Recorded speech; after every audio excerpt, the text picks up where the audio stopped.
مسلمانوں، سب نمازیں خصوصاً بیچ کی نماز یعنی نماز عصر پورے اہتمام کے ساتھ ادا کرتے رہو اور اللہ کے آگے ادب سے کھڑے رہا کرو.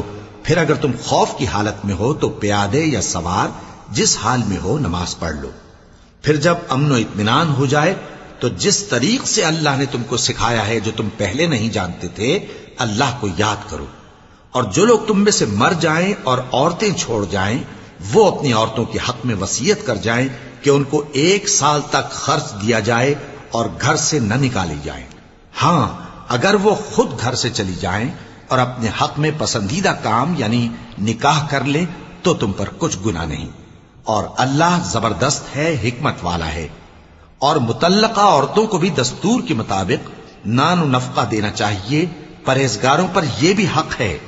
اسی طرح اللہ اپنے احکام تمہارے لیے بیان فرماتا ہے تاکہ تم